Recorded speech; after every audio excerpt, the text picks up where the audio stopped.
The following is rated not safe for work. It contains strong language, adult situations, and lots of spoilers. Discretion is advised. In the criminal justice system, cinematic-based offenses are considered especially heinous. The dedicated attorneys who investigate these villainous films are members of an elite squad known as the Reels of Justice. These are their stories.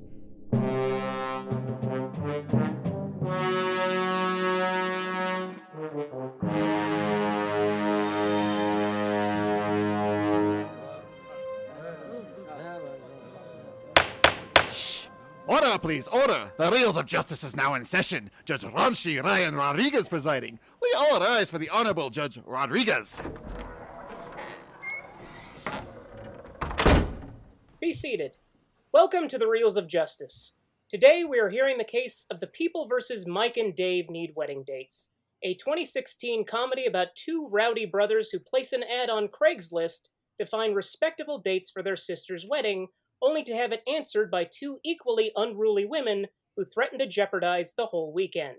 For those of you unfamiliar with our court proceedings, we are here to determine if this film is guilty of being a bad movie.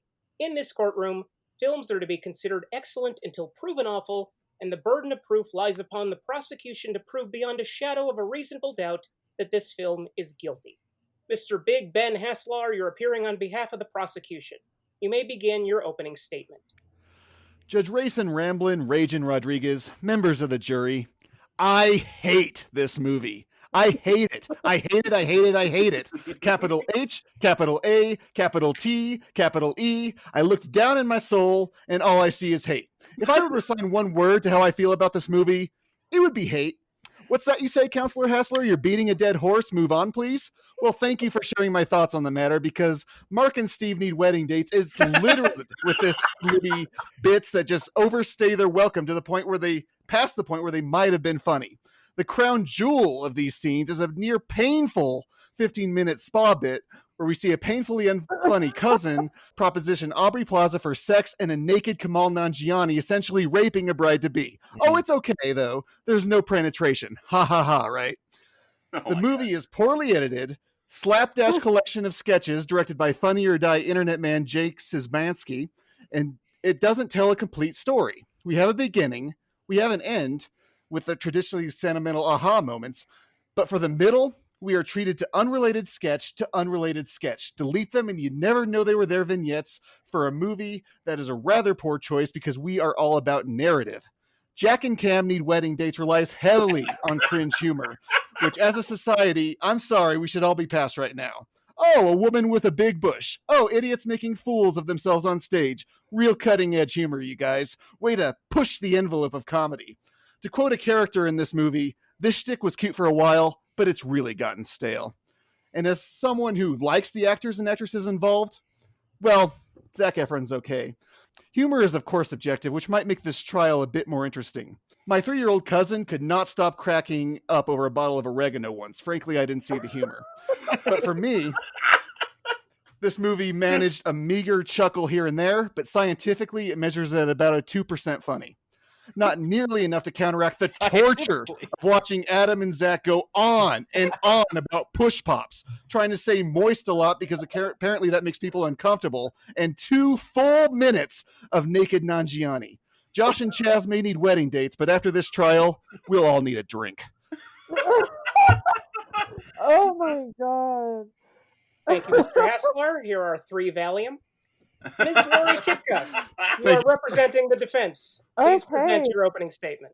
Okay, so to counter the hate that Haslar has for this movie, I love this movie. Maybe a little bit guiltily, but that's a whole other can of worms. Like, I don't even know if there should be such a thing as a guilty pleasure, but if there is, this is my guilty pleasure movie. It is tropey. It is maybe a little tacky sometimes, but I think it's hilarious.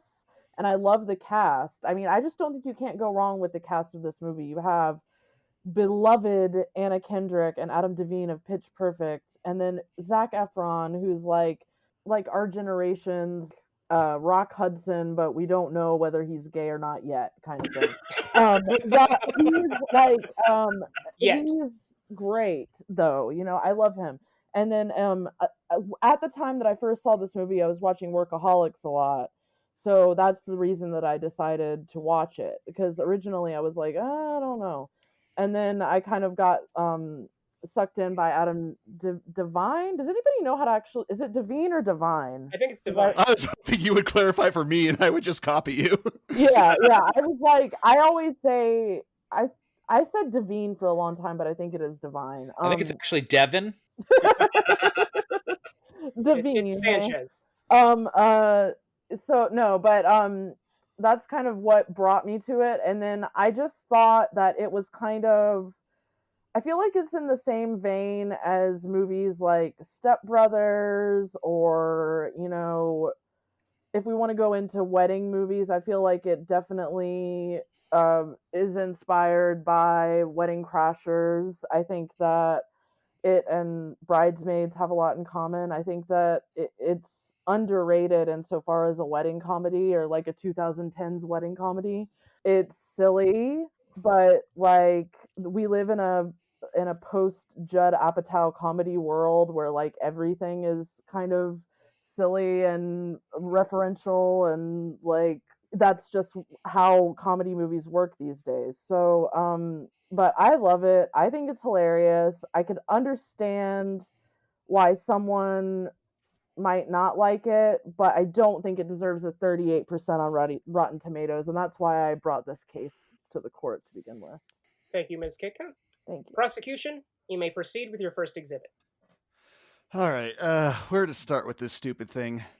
I guess I'll go with some of the more unbelievable moments narratively, and maybe then go on to the quote-unquote humor. There's a scene early on where Aubrey Plaza throws herself into traffic to get the guy's attention. And when you see someone get in an accident, your eyes are glued to them, am I right? Therefore, I find it hard to believe that none of these guys notice her giving instructions to Anna Kendrick like, psst, psst, call for help. The next scene has Plaza seducing Levine, however you say that, apparently physically divining that he has a thing for school teachers. How? No idea. Meanwhile, Zac Efron is doing impressions for some reason. I think that this was in his contract, like, sure, I'll do your crappy movie, but I also want to beef up my sizzle reel, so you'll have to let me do some subpar Liam Neeson impressions and culturally insensitive Jamaican voices, and I'm in. Shut up, bailiff. Reels of Justice is not on trial here. Do you have anything to say about the opening? Okay. So, insofar as the accents and all that stuff, these characters are supposed to be stupid. There's no question from the word go that these characters are not supposed to be idiots. So everything that they say or do is by design going to be idiotic. So when you argument here. when you think of it that way, you're along for the ride, and it's hilarious.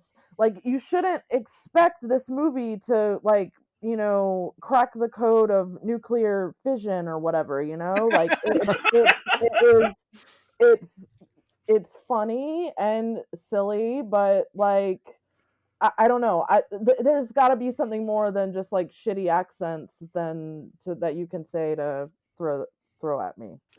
Well, okay. Well, I'll move on then. Once in Hawaii, things really start adding up, because in the opening credits, we were led to believe that these guys are some sort of hardcore party animals. But as it turns out, they just want to swim with dolphins. I mean, based on the opening, I think they'd be advocating for paragliding into a volcano or something. They'd certainly be up for doing stunts on ATVs, which sort of brings me to the Jurassic Park sequence, which, as an aside, can I say this movie could go straight to hell for invoking Jurassic Park's hallowed name? I do not want to think about Aubrey humping an ATV while I'm getting my dino groove on, and I'm afraid I might. And, oh, man, the naked Nanjiani flashbacks are kicking in right behind it. Ugh. Oh, anyway, man. Aubrey starts behaving uncharacteristic to her persona that she cooked up. There's like no transition. I guess they just ran out of like sort of those overextended sexual tension whispering jokes and decided to move on. I mean, good, because very little of that was funny. But still, a scene later, Mike or Dave, or I get them all confused, Adam Levine's character seems absolutely shocked that it wasn't true. and doesn't seem to care or notice this like evil Knievel persona bursting from within her. And the other major problem with that scene is Jeannie forgets how to run all of a sudden. This ATV is coming right at her. I can tell when a foul ball at a Rockies game is heading towards my head right when it's at its arc. But these guys, she runs to the left, steps to the right, stands still for like a good 3 seconds, and then gets hit. I mean, I think that's if you want to talk about that, I think that it's not a direct reference, but think about the scene in Austin Powers where he's standing there and the guy's on that little what I don't know what the fuck the guy's on. He's like a steamroller, and he's like, get out of the way, get out of the way. I mean, it's that kind of like dumb humor. This movie is reliant on that sort of thing, and that's the bread and butter of Mike and Dave. Like, they're idiots.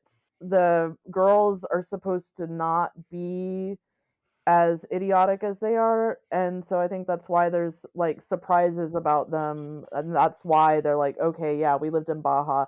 I don't understand why they needed. I think they just did that because they wanted to do the Jurassic Park scene. I think they could have left that line out and just been like, whatever, we did so much out. Yeah, like we wanted to do Jurassic Park, like fuck it, whatever. But I guess I can. Oh, go ahead. What I can say about the Jurassic Park scene is that it's kind of the perfect sort of embodiment of like a false machismo of the type of thing when like a woman does something better than a man, and then he like can't deal with it and therefore fucks up so badly that he injures his sister's face. But we're led to believe the guys are party animals based on the opening sequence, right? Yeah, I mean, I think that the reason that we don't see that so much at the wedding is because their dad, mom, and sister are like giving an intervention at the beginning of the movie, telling them to chill out. Like, and I think that that's like their every intention before, like, as they're going to the movie, because like, if you guys don't know, this is a true story. And in real life, not the whole thing, like the Stengel brothers are real people. And so in real life, they took like some random childhood friends with them to the wedding. Yeah, that's based on a true story, the way Amityville Horror is based on a true story. Yeah, exactly. So like, in real life? So like they took some like neighborhood girls with them, but that wouldn't have been fun for the movie. So you gotta have this dynamic where like somehow the girls are better than the guys, and I think that was like the beginning of that, the showing of that dynamic was what that scene was about. Can I say I'm a little tired of the internet minister trope? I've seen it before. In fact, there should be a moratorium on it after Friends had Joey get one, since they hammered that joke from every possible angle in nearly every episode of that season. Get a new joke, guys. And similarly to Friends, we have a maid of honor Zilla. You know, there's been bridezillas, but in every wedding I've seen, like the maid of honors are trying to hit on the groomsmen. Oh, she's having her time. Does that make it funny? I don't get it. Yeah. That I think that what is her? I just have to look at her name real quick. Sorry, you guys. I have it written down. Maid of honor. Yeah, Mary Holland is kind of like really good at playing characters like that. I've seen her. She's good at kind of playing bitchy characters, so I think that might be why they chose her for that. If I can like redirect a little bit, if I may, I want to talk about Cousin Terry and like how you brought her up, because I wrote up in all caps on my legal pad, I hate Terry. I love Cousin Terry because like in almost every, if not every wedding movie, like every movie that has kind of like a dynamic of men and women, there's some douchebag around that's like hitting on everything that moves. This in every character, in every movie that I can think of, except for a couple, that character is a man. In this movie, that character is a woman named Cousin Terry, and she is horrible. But I think that is what makes it so funny, is because at least in my mind, I'm not used to seeing these like like a woman being so overtly like grossly perverted as Terry is. And so I think that that's an interesting addition to the film. And she also, like, one of the funniest lines like in a movie period is, or like there's a scene where it's Adam Devine's character, which I get Mike and Dave mixed up too, which I shouldn't. I've seen it like 7 times. He has to be I'm Dave. very sorry. Names. Yeah, very sorry. But like Mike is there with Terry, and she yells at these two big guys, and she's like, "Hey, double trouble, call me later. We'll have a Terry sandwich." And he says, "Don't touch her. She has chlamydia." And she says, "Everyone does." Like, no, everyone does not. And so to me, like that, every time I watch the movie, that's a moment that I wait for. And then also, she just so happens to be Chris Rock's next door neighbor, and he helped her do the wedding speech. I mean, it's completely insanely absurd, but I love it for that reason. She's like, the joke goes to Mike or Dave, whoever that is. You know, she doesn't say anything funny. Like, she walks away like saying, "Suck on that." That's not clever. That's not good writing. It's like someone to write what they think an antagonistic cousin might say. well, I mean, I don't know. Like, there's also the scene where they're fighting is pretty funny. I mean, it's like rudimentary. She punches him in the balls, but hello, that's funny. Like that's gonna be funny. Can't argue with that. Can't argue with that. You know, I mean, everybody. I like Fassbender. I like Herzog, but I also like to see somebody get kicked in the balls occasionally. So, like that, sue me, whatever. Well, we are in court. Yeah. Next on Reels of Justice, Lorry Kikta. Prosecution, do you have any more arguments? Okay, let's talk about the jokes. The first joke of the movie is setting the stage for that overextendedness that I'm talking about. It's people want the new, like the new. They want the new. It's very repetitive. It goes way past the point where it might have been funny. I mentioned this in my opening statement. They say moist a lot because that makes people uncomfortable. They consistently refer to Rihanna as Riri. I don't get why that's funny. There's Jeannie's huge bush. Come on, guys. This is crass and dumb. And then there's performing on stage, which when characters perform on stage in a sitcom, that's when you know that you have at most one season left. It's more discomfort humor. This is where you know that we're done. And further, when the hell did they rehearse this thing? I mean, that's actually a really good question. But again, for an answer to that, which is what I say when anybody brings up something that's unrealistic in a movie, is I would like to just say suspension of disbelief. And this movie kind of requires a good amount of that for being based on a true story. But like, they somehow got it together to put the wedding together in like a day, so they were able to do the dance routine too, whatever. I want to bring up the fact that there are so many great character actors in this movie is it goes to a testament of the writing or the directing, one of the two. Because if you talk to actors, that's like why they do a movie for the most part. Some of them won't tell the truth that they did it for the money, but I feel like this is not one of those cases. So we have an incredibly fake goatee on your face. It'll be fine. Yeah, well, that's hilarious. Jake Johnson's goatee, like Mark Maron's little cameo is pretty cute. Stephen Root adds gravitas to the movie. I have nothing to say bad about him. He gets a pass. Yeah, I love him. And the woman who plays the mom also played the mom in one of my favorite movies of all time, The Great Outdoors, which is a John Hughes movie. So I have a sentimental attachment to her and the movie. It's the same movie, though, right? Like, you kind of like the movie because it's got Anna Kendrick and Aubrey Plaza in it. You're not like really looking at the jokes. You're like sort of like, oh, I like these people. Well, no, I think that the scenarios is what I enjoy. Is that it to me, what I enjoy about the movie the most is that, and forgive me, whatever, is that some women are getting over on two idiots. Like, that's awesome.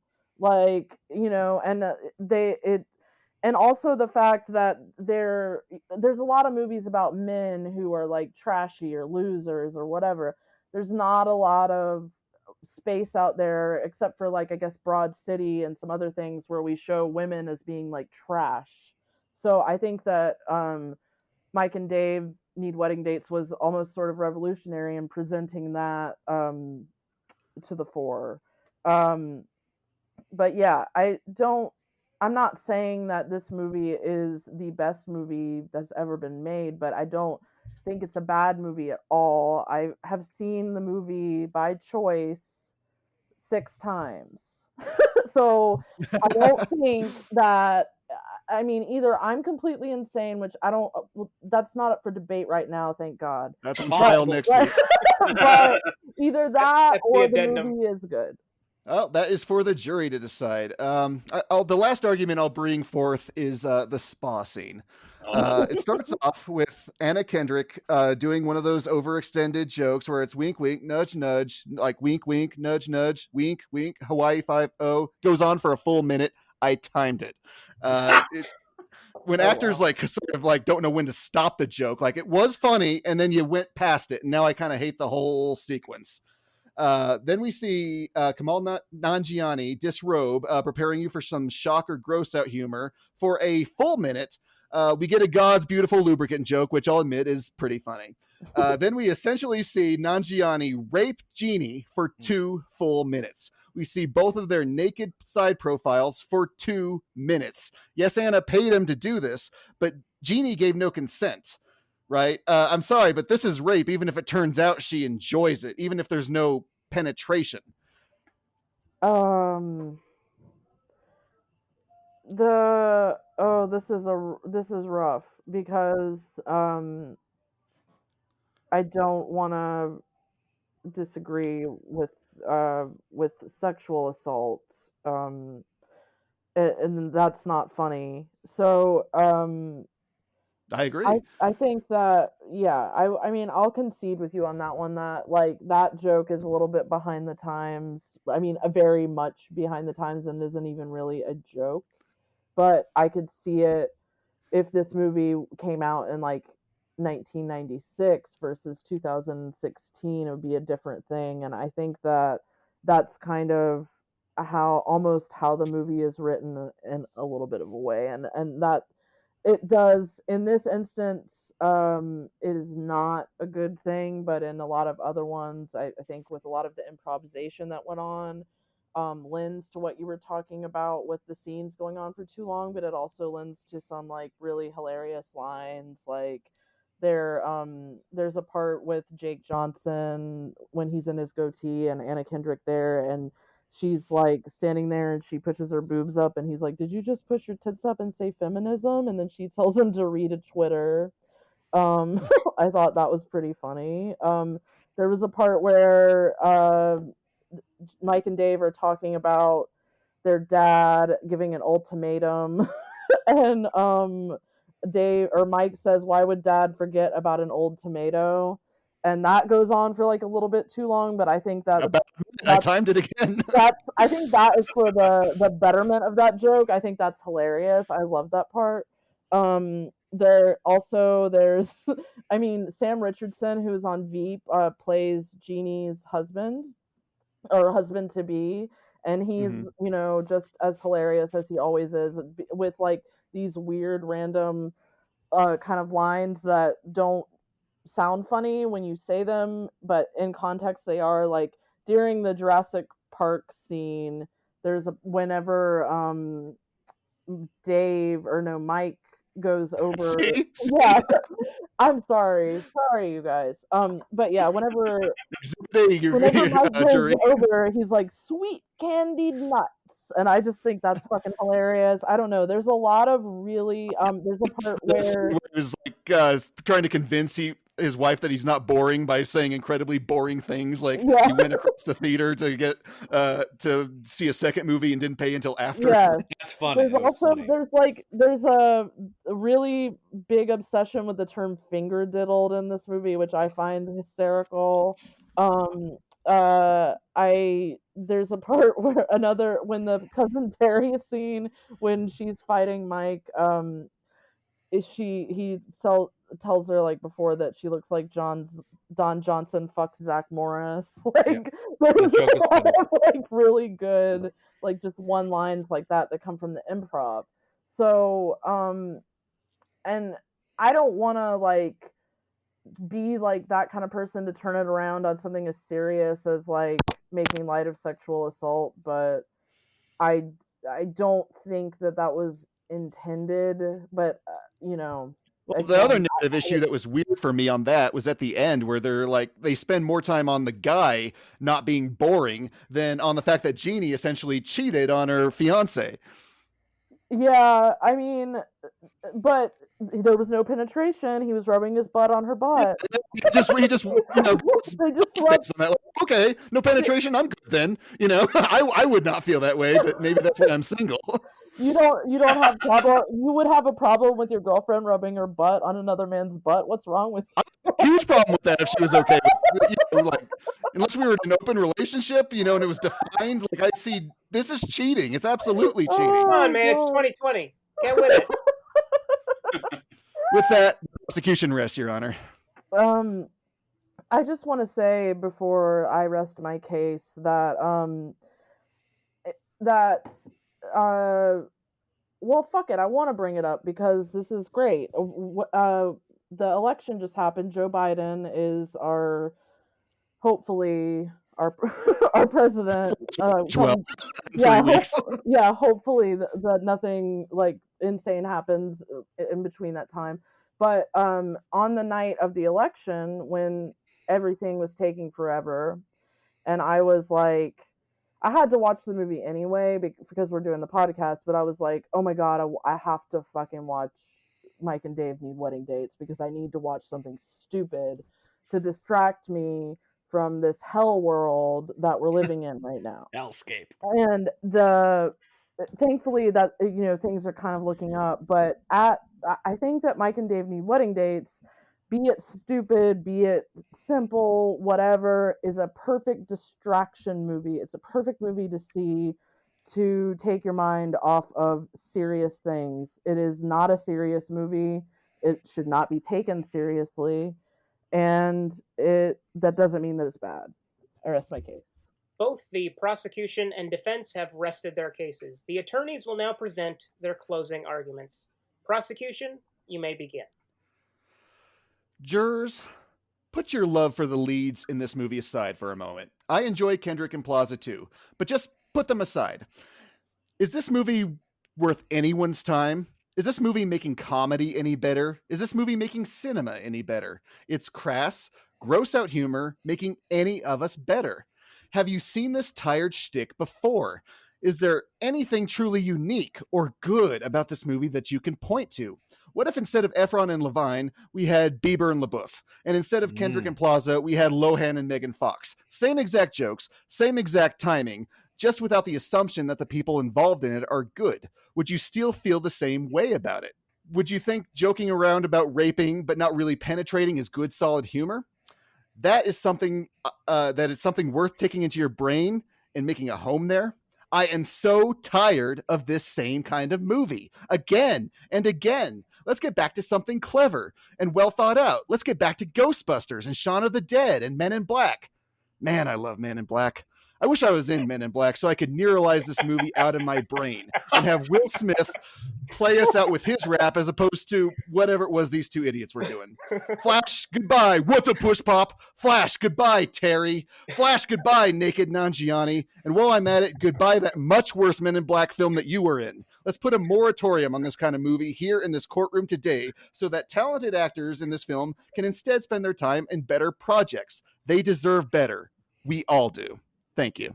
Defense, you may present your closing argument. Okay, so Again, I'm saying that this movie is representative of something that will take your mind off of more serious matters in the world, which there are a ton of them.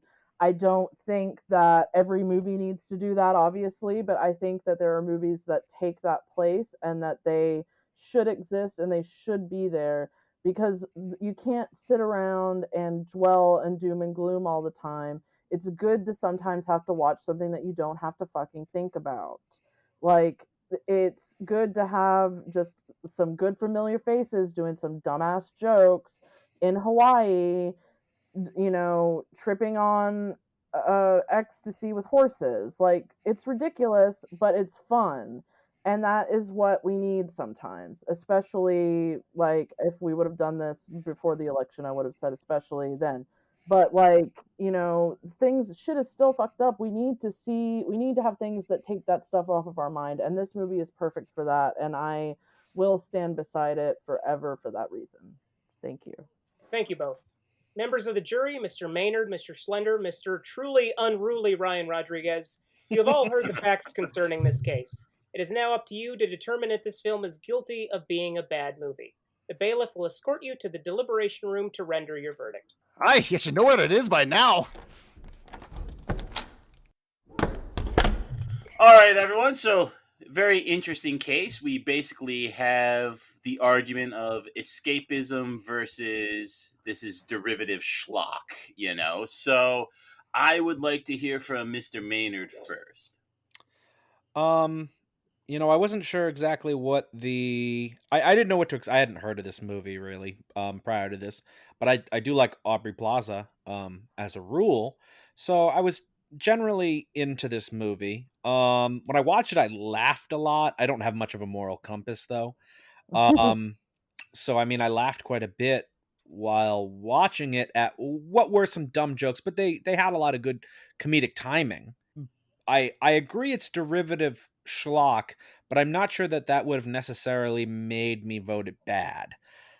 But then you have that massage scene, which takes any hope of this just being an innocent done comedy away. I mean, it's basically a sexual assault, right? I mean, as we talked about, it's and that's just hard to ignore. And I'd say that is the big blaring thing in this movie.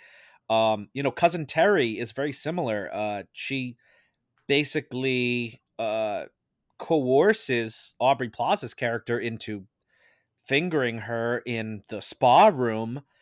And, you walk in and you get this great visual gag of Aubrey Plaza with like her hand shoved, into her crotch. But it's like, if Terry was a guy, people would be up in arms about that. What Terry does is wrong. Even, like it's definitely sexual harassment, either way, just to ask.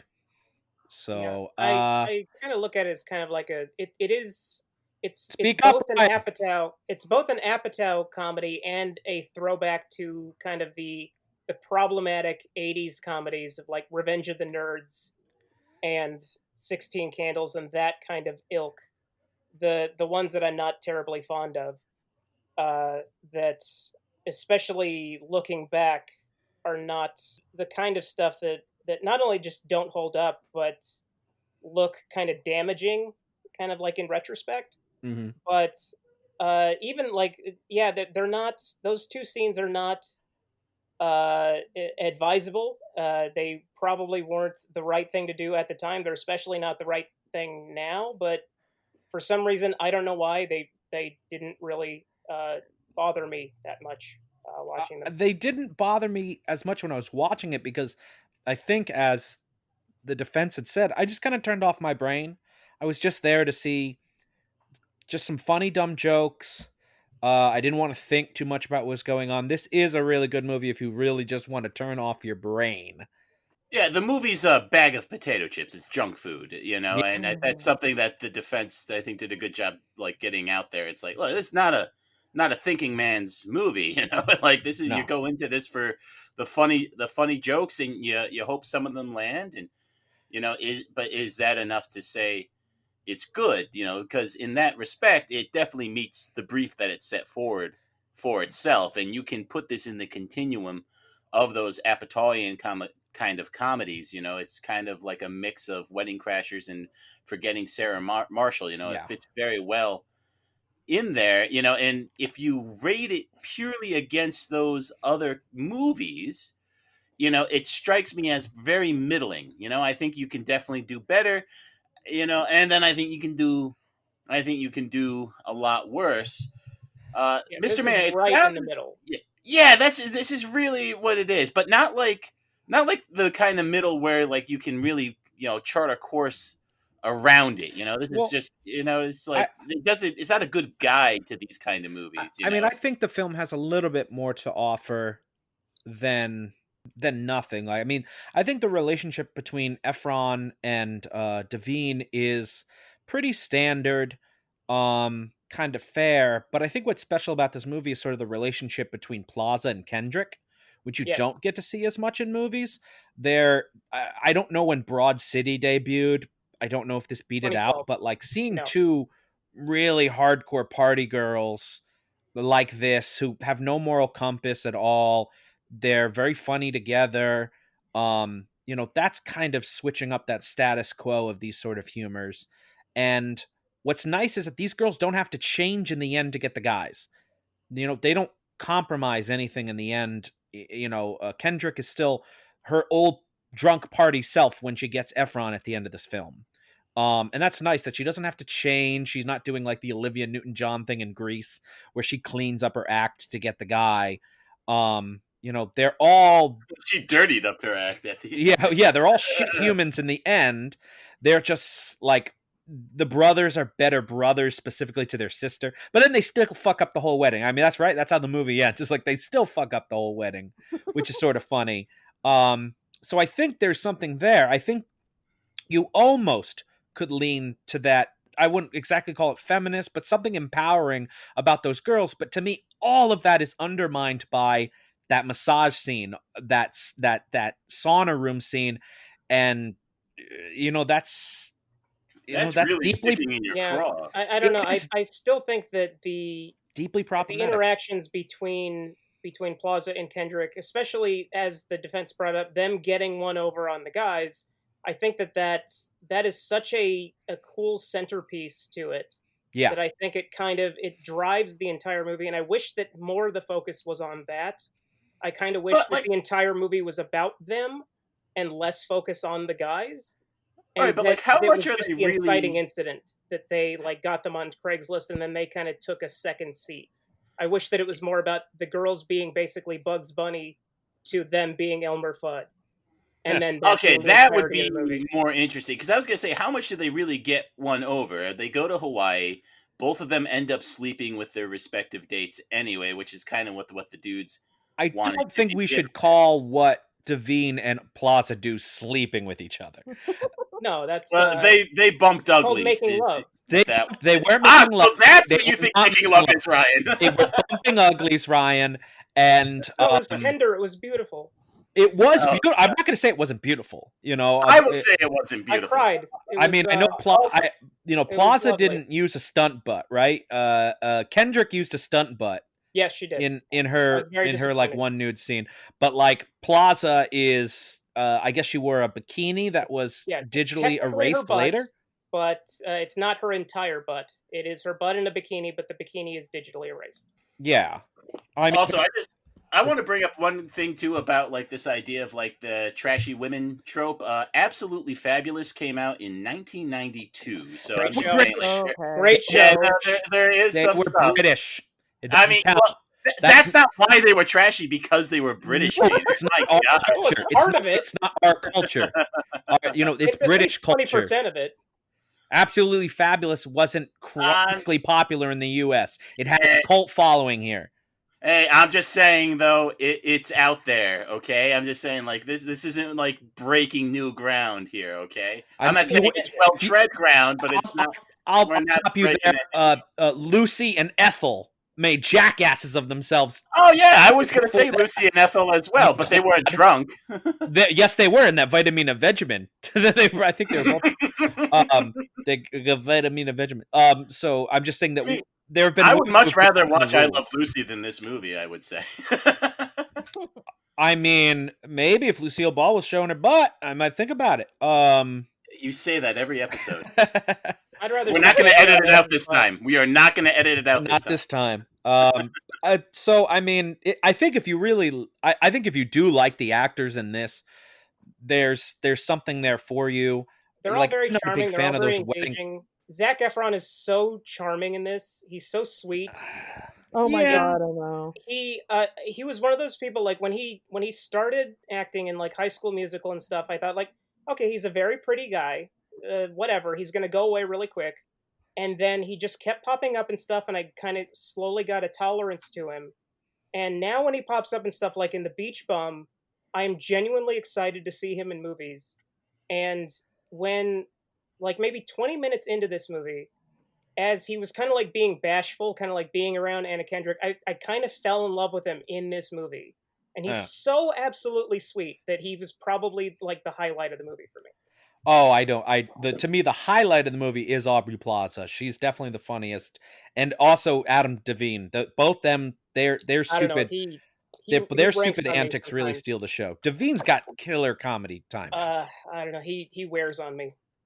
I built up. I mean, to the prosecution's points, it's like jokes will go on and on to the point where they're not funny anymore, and then they keep going and they get funny again. Like when he's jumping that ATV, like, you know, the prosecution was pointing, like saying, "Oh, this is so stupid, it lasts so long." And I think the defense nailed it. It's like that scene in Austin Powers.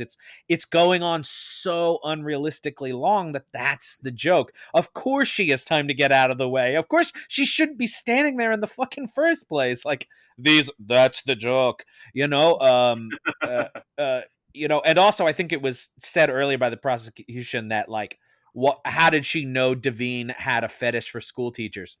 Who doesn't have a fetish for school teachers? Is there anyone who doesn't? Well, I mean, I'm like librarian. That's more my thing. But you know, whatever. I mean, the prosecution. We're not on trial here, Maynard. I'm just saying. For anyone on two legs, but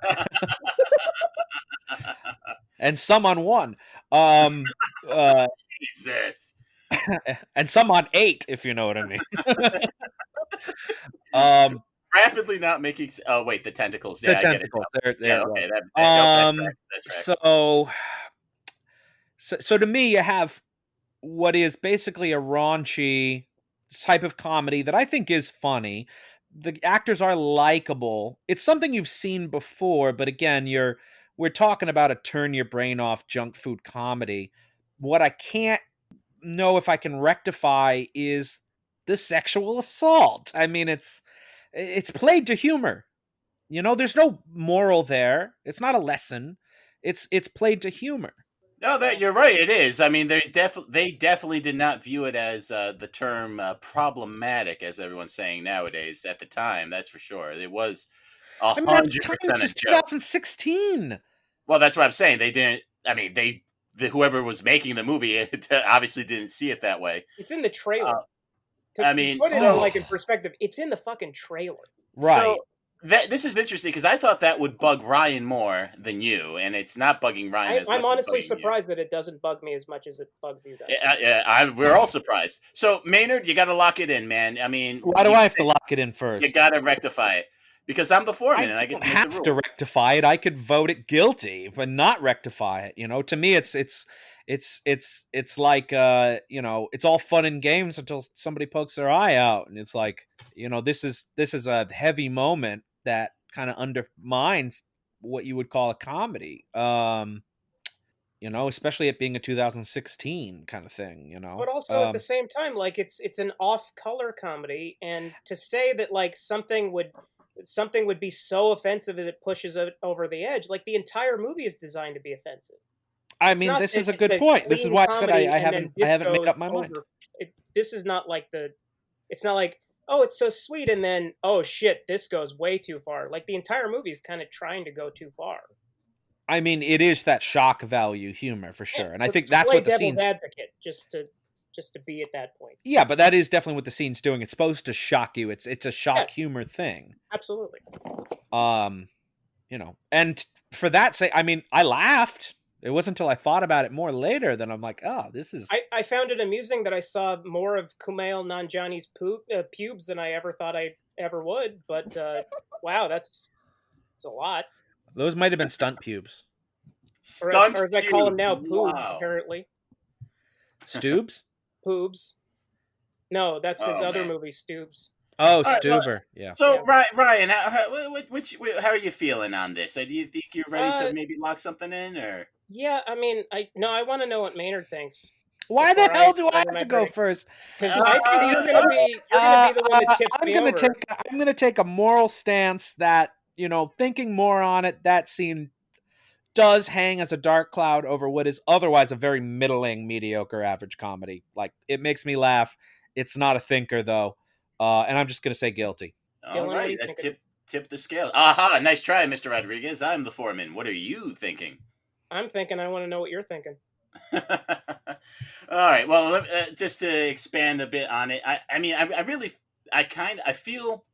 really feel where each side's coming from, though. That's the thing. And what I'm having trouble doing is, can I just look at this as a movie that's supposed to be stupid fun, shut your brain off? It's a cotton candy junk food movie. The same way we looked at something like, you're going to hate this, like, Jason Takes Manhattan. You look at it in there we go. You look at that in that continuum of Jason movies, it's like, yeah, it's fine. If you look at this in the continuum of those like Apatow knockoffs, like, yeah, it's fine. Like, it's way better than Kevin Smith's Zack and Miri Make a Porno. It's way better than Knocked Up. It's way better than I Love You, Man. No, it is. I mean, it's not better than like 40-year-old version. It's not better than. Oh no, 40-year-old version isn't even that good. Get off of it. And I'm just saying, like, if you put it in that continuum, you want to know what I had to say. This is what I had to think. I'm listening. I'm just saying. So that's where Go ahead. Oh, sorry. So I'm just having trouble. Sorry. Just go ahead. I'm just having trouble thinking where I should place this movie, and where I place it determines whether I think it's good or bad, to be honest with you. So that's where I'm at, Ryan. So maybe you can help me decide where I should place it. Yeah, so I mean, middle of the road, not again, like, offensive, but like disruptively offensive. I don't know. I mean, I don't know like who would see this movie and actually be hurt by it. That's where I get, like, when it comes to like scenes like that, where the dividing line that I kind of cross over, like who would actually see that scene and have to walk out of the movie and go, well, fuck this movie, this actually hurt my feelings. I don't know. I don't know, like, where that's actually like a bridge that somebody has to cross for this movie.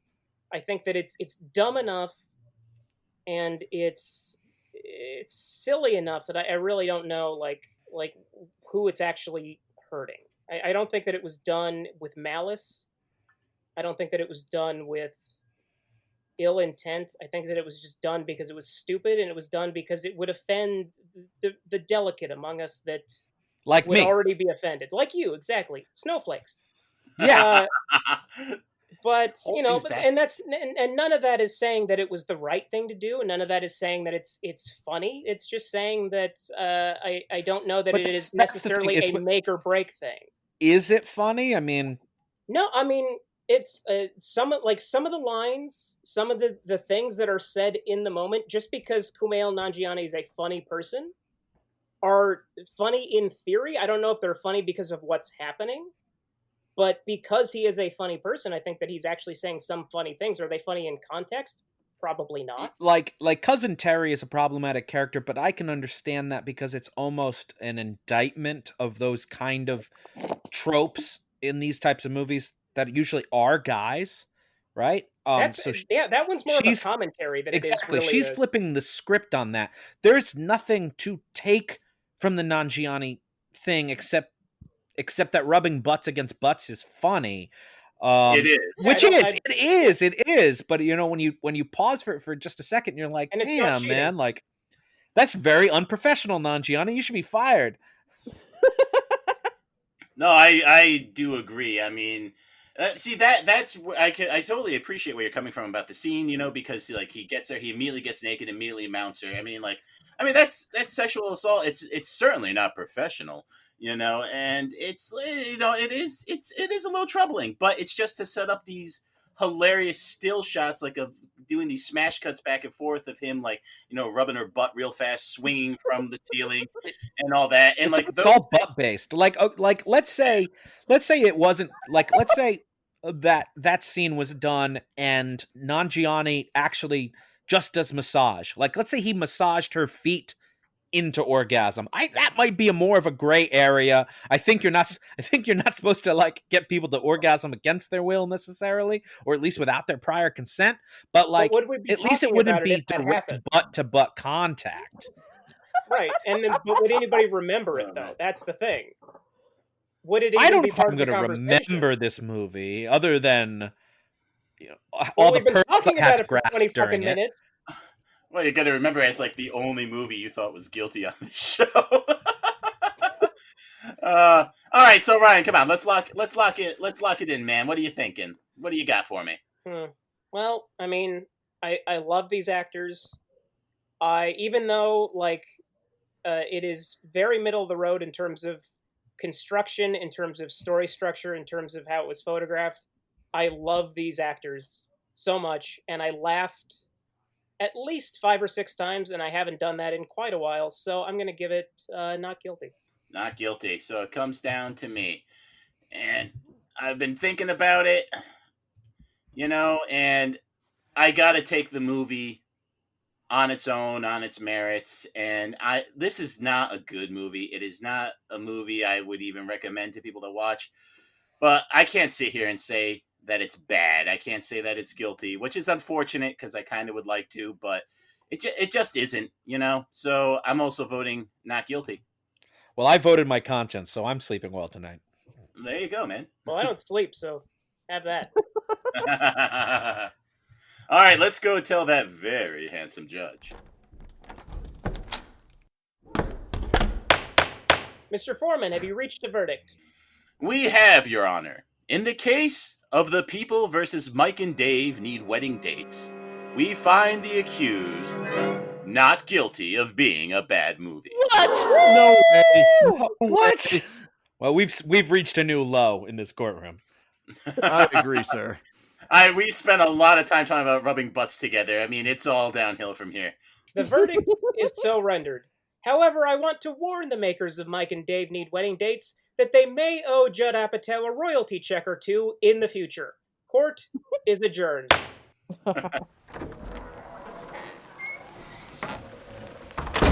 This is Dave Michaels,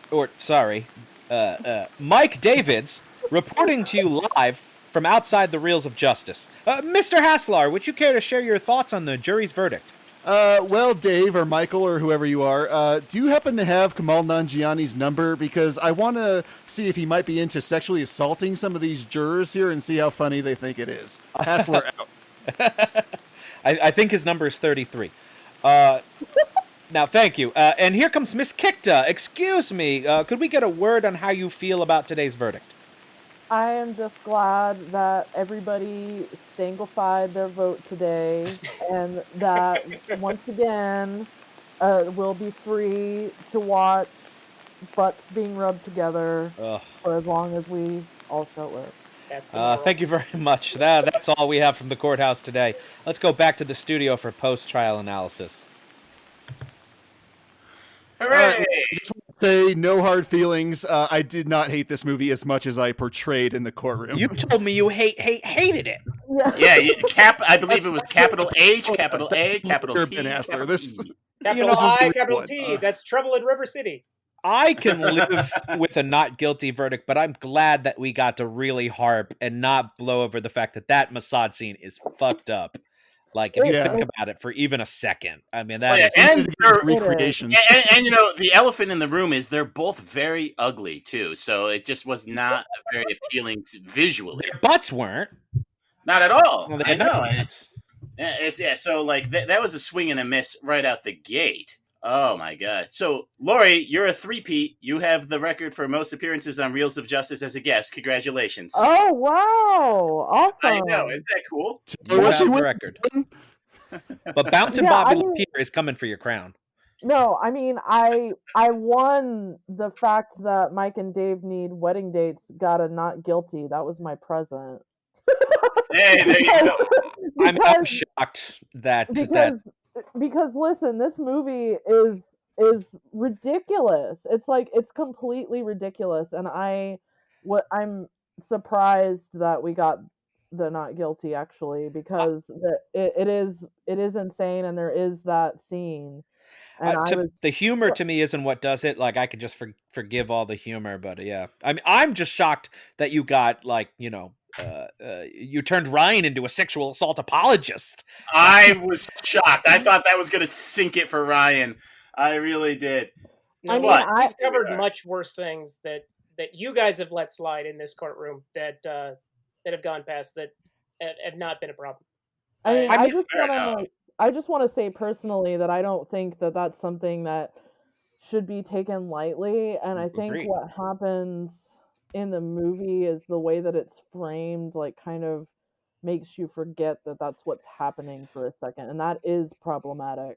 I mean, it's easily fixed if we just had a scene where we see Nanjiani fired after something like yeah. some kind of comeuppance. But also with that, though, I think there's definitely a trope about like happy endings and all that bullshit. Yes, So totally.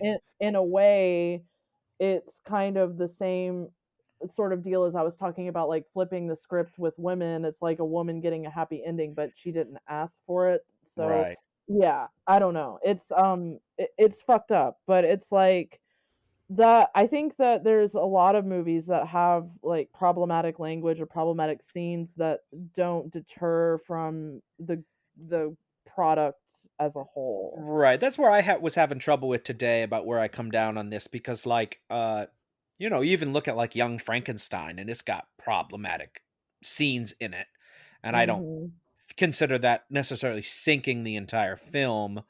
But it's also an excellent movie with problematic scenes, whereas I think this was a mediocre movie with a problematic scene. Like, my issue is I don't feel strongly enough about this movie to feel strongly enough about that scene. Yeah, that's a good point too. Yeah, like I'm just so burnt out and done with these Apatow comedies. I mean, this was derivative. It was bland. I did not like it, but at the same time, I can't fault the movie for being something that it wasn't trying to be. So it's not my cup of tea. I wouldn't recommend it. But like, I can't sit here and say it's bad. If you like these kind of movies, if you like Wedding Crashers, you like Forgetting Sarah Marshall, you're gonna like this movie. And I think that there's a like I said, and what the most important thing to me about these type of movies is that they're there for like sort of a respite sort of thing. I think that those sorts of movies are very important.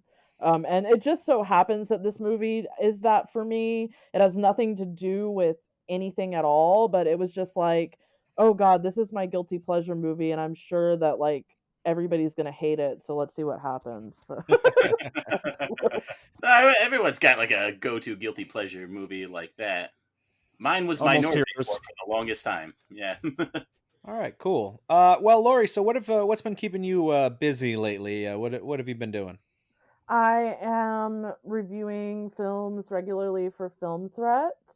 So check me out on there, and I'm also in the middle of writing a screenplay, but that's going to be some time before anything else can be said about that, but just be on the lookout. Cool. Can I get a cool walk-on cameo? Oh yeah, dude, of course. Sweet. Yeah, like all of you guys can be in there as like judges with powdered wigs. Oh, that's awesome. Awesome. I actually recently bought a powdered wig online for such purposes. I'm glad you mentioned the wig, because that's actually in my contract, so that was going to be a requirement anyway. I would like a scene where I am rubbing my butt against Ryan's butt. That's also in my contract. Insensitive impressions. That's my contract. Non-consensual butt rubbing, since Ryan loves it so much. Well, we all have our things. Pretty cool. So, look, you do film review. What would you say are, out of the reviews you've done recently? What's a movie people should read your review on? What's a great review to pick up from you? I would say this isn't a review; it's an interview that I did with the director Adam Reimer and actors Kyle Gallner and Emily Skeggs, and it's for this movie called Dinner in America, which is my favorite movie of the year. But because of the lovely pandemic situation, it hasn't been able to go past the festival circuit. So I think as much attention as people can pay to it, look at the YouTube for the movie, follow it on Instagram, whatever. I think it's a movie that deserves buzz and that hopefully everybody will get to see soon. It's called Dinner in America. It's by Adam Reimer. Is there a way to watch it then, or is it we have to wait for some? We have to wait, and Okay. I know that that's lame. If you a movie that I can tell you to watch that you can see right now is Borat subsequent movie film. You took my movie. You took my movie. You jerk. That's hey, I said Borat also, so I was right the whole time. I literally brought it up. It was going to be my recommendation today.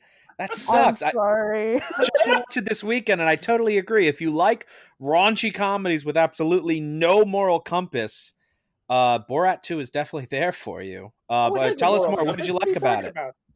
Oh, what did I like about I loved his daughter. This is a very small detail, but it's literally my favorite thing about the movie, and it's the fact that he called him McDonald Trump. That is funny. That's my favorite part of the whole movie, and I've been like going around the house ever since I watched it, been like, "Fuck you, McDonald Trump." And I don't like the first Borat at all, and everyone who walks around doing impressions of Borat drive me nuts. I strongly dislike the first Borat, actually. Not so much the movie, but the way it made everyone behave for like 2 decades after. Oh my god, I know. But so I did not want to see this movie, but I'd had some drinks, and it was like 10 in the morning, and I'd had some drinks, and so we put it on, and I laughed. I mean, it to me the all the American critique worked so much better now with what's going on than it ever did originally to me. That it was very effective, and I liked that there was more of a narrative this time. Yeah. Because obviously everyone knows Borat. They couldn't get away with doing that same thing they did in the first movie. It would have never worked. I love the fax machine thing. Yes, he's amazing. That guy's great. And, he doesn't have a big part, but he knocks it out of the park. This is the Disney cartoon about Melania. Oh my god, I love that too. That is a great one, and I just love him bursting into the Pence rally, and you're like, and we at the time we were like, this has to just be like bonus footage they're editing him into, and no, the asshole actually burst into that rally dressed as giant Donald Trump carrying a woman over his shoulder, and like one of the Trumpsters punches him in the head. I mean, he's in his big mask. Crazy. A 52-pound costume, by the way. That's how much that costume weighed. Holy shit. He needed the padding, I'd say, for sure. Like, ridiculous. Yeah. I also, I mean, the Giuliani shit is just like the icing on the cake. Like, everyone made such a big deal about that. And I don't want to defend Rudy Giuliani, but I do kind of believe that he was just lying back to take the microphone off. That said, he was asking for her number and her address, and he totally would have boned her, just probably not right there. Well, I mean, there was an interview with Sacha Baron Cohen. I think it was on Stephen Colbert, and he was talking about that they had him behind a wardrobe or like behind the dresser in the room. And the director was like texting him about what was going on. So that's kind of like how they kept her safe. But otherwise, there was nothing like stopping him from doing whatever he wanted to do. But to me, like, I think that was like they made the icing before the cake of Donald Trump like not being the president anymore. Like that icing on that cake. It is a hell of a movie, and I will say, I don't know, I can't remember the girl's name, but she steals the show. Yeah. She's amazing. She's the discovery of that. Yeah, movie. she's incredible. I'm I hope gonna she's in a lot of other stuff. I'm gonna look up her name real quick so It's we can. Maria something. Ba- think. Thank you, Ryan. Maria something. Look her up on IMDb, Maria everybody. something, there it is. It's Maria Bakalova. There you go. That's what I said. One right? of my favorite Greek desserts. Yeah. Very good. So anyway, you stole my movie. I'll try to think of a movie real quickly, and while I'm doing that, we'll throw it to the judge. Ryan, what do you got for us? What's your recommendation? So I have subsequent movie film. I have a documentary starring one of the actors in this week's movie. One of the many reasons that I would rather be an LA resident is to see this basketball team of professional, funny women, writers, performers, comedians, directors, musicians, called the Pistol Shrimps, and there is a documentary about them. It's Amanda Lund, Molly Hockey, Maria Blasucci, Angela Trimber, Aubrey Plaza, etc. It's a great documentary about teamwork and positivity and friendship, and most of all, it's just hilarious people being hilarious people, and it's on Amazon Prime, The Pistol Shrimps. That sounds awesome. It is so good. That was Robb's nickname in college. Oh, but not, actually, it was Shrimp Pistol, but I don't want to get into it right now. Okay. That was my 80s rock band. Super good. So, Schlender, what do you got for us? Well, I came down really harshly on saying if you like these kind of movies, I don't like these kind of comedies, but I really do like schlocky action movies that are also derivative mashups. So to that end, there's 2018's Message Man, directed by Corey Pearson. It is basically if you slap together John Wick and Rambo, and it's just full of brutal action. It's a real hacker, it's not good, but it's, it's fun. It's fun to watch, So what makes it not good? I can't tell you. I fell asleep during it. Okay. Qualified recommendation from Dylan. I recommend 13% of this movie, folks.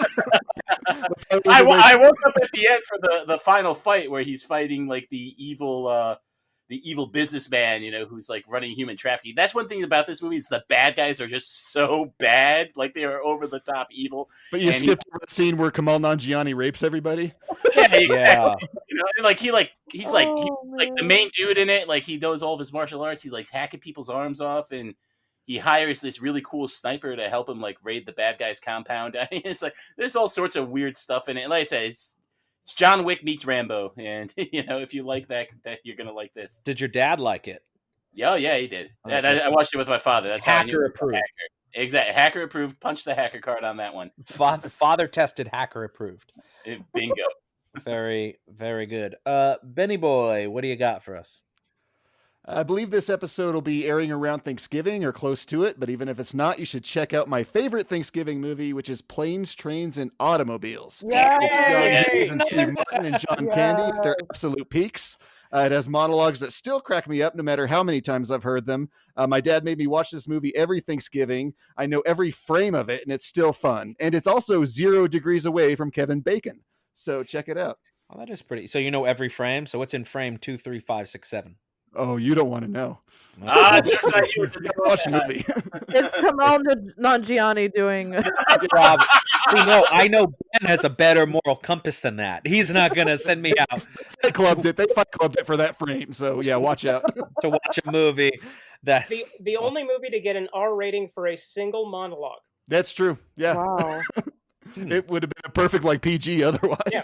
Actually, the real tragedy in that movie is the soundtrack. That is not a good original score. 80s, yeah. That age is hard. But everything else is so beautiful. It's practically a perfect movie. Great pick, Ben. All right, thanks, Ben. So I gotta come up with a recommendation on the fly. So I guess in honor of Maria something, I'll recommend There's Something About Mary. Which is another very raunchy comedy. Another really raunchy comedy that is certainly certainly problematic. That's Brett Favre. It's Brett Favre, and I mean there's basically people who are dating a girl on false pretenses. There's some wild stuff in it. It also has Jonathan Richman from The Modern Lovers, though, which is very cool. Yes. Well, it's Christopher Elliott too, and anything with Christopher Elliott in it is worth seeing. So I mean, it's a pretty great movie. Matt Dillon is obviously really wonderful at what he does. With huge fake teeth. He's got his huge fake teeth. You got Ben Stiller there with his balls trapped in a zipper. So it's another one where it's like, I think it's more timeless than Mike and Dave would be, but it's definitely a raunchy comedy. Pre-Apatowian, right? So Apatow didn't get to do none of this. This is like a raunchy comedy. The Farrelly brothers back then, when they could make good movies. When they made movies. Period. But yeah, back when they make them anymore. Well, they had to give up eventually, Now they make one Green of Book. the Farrelly brothers did Green Book. Yeah. So again, Really? when they made good movies. Yeah. Green? Yeah, he did. I'm thinking of the same movie, aren't I? Yes. Yes, you are. That's a Farrelly brother? What? Yes. It's a Peter Farrelly. Yeah. That's Nobody's weird. perfect. All right. Nobody's perfect. And not as good as Paul Fairley. Anyway, so what a wild ride we've had today. I apologize to the elderly and children. And great family episode for Thanksgiving week, by the way, guys. Fuck you, elderly and children. Really great. Hopefully Grandma and Grandpa and the kids have all gathered around for the sexual assault excusing that we've done in this episode. And I'll do it again. But there you have Consciences it. are clear, man. Yeah, try to enjoy the rest of your Thanksgiving despite this episode, though, folks. Burn it down. Lorry, Mike and Dave need wedding dates. especially with Grandma and the kids. Exactly. Definitely turn that on. Lorry, thank you so much for coming back and three-peating here on the show. Yay, thank you. It was a pleasure to have you on. If you reach 10 episodes, we give you a t-shirt. Oh. So 15, you have to keep your stamp card, though. Oh, okay. I mean, I have more than enough terrible movies that I like that I can bring to the fore. But please, with moral conscience, please. I need something. You found a movie that bothered me more than The House That Jack Built. Now that we've really talked about it, at least he gets some comeuppance in that one. Yeah. He goes to hell. But we'll see whatever insanity you bring us next time. I'm looking forward to it. Great. And with that, we are all out of show for this week. But we hope you'll join us next time when we will hopefully be bringing you a movie of high moral standards as the rules of justice keep turning. Later. Count it. Please follow us on Twitter at Reels of Justice, Instagram Reels of Justice, and Facebook.com/Reels of Justice.